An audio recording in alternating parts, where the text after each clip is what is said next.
So in 3 days from now, we are having our inaugural London Real event, an intimate day with Dan Pena. And the reason I bring this up today is because of nerves. Yes, even me, even I get nervous sometimes. And it's something I've been thinking a lot about lately because I get a chance to be nervous pretty often, whether I'm giving a TED Talk or whether I'm getting ready for an important guest. And so it's something I'm trying to think about a little bit more, spiritually. And why do we get nervous? And is it a bad thing? And I was watching a UFC fighter recently, Anthony Pettis, who fought for his belt, and he said, if you're not nervous, then you're not ready.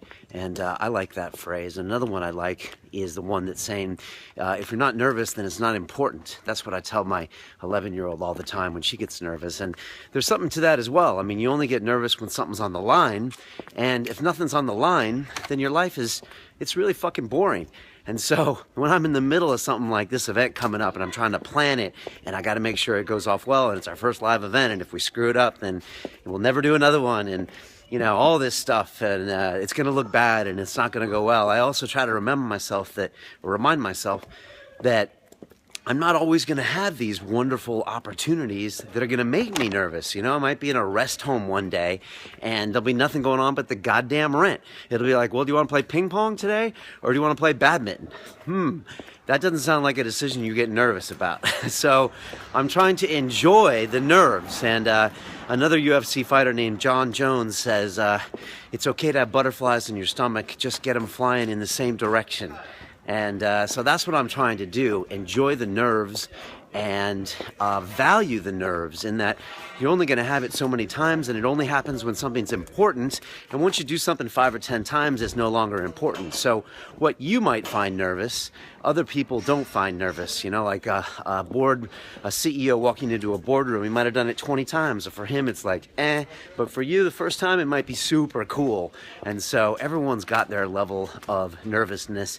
And the only other thought I have on this is the way I fight nervousness is to be prepared or to over prepare. And maybe it's a bunch of things going on. It's the engineer in me, as Dan Pena says. It's also a way to occupy your time so you don't think about it.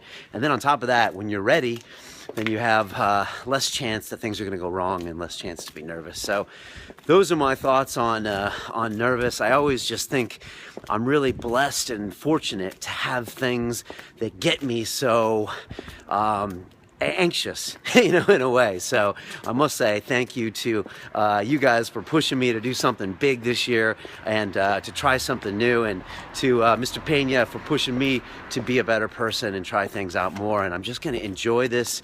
I was talking with a good buddy of mine, James Dawson, the other day, and he said, Brian, you don't want to be the guy who plans the wedding and then forgets his wedding, because he was not present the whole day.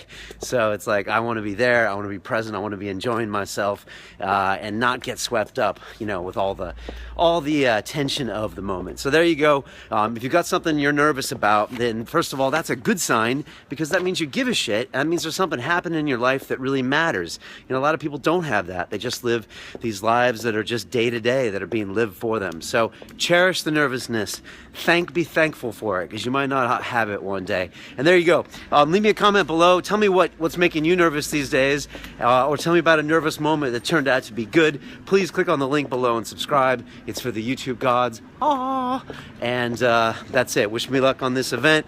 I'll be reporting back after it, hopefully with lots of great things. But either way, it's going to be a great motherfucking journey. Peace!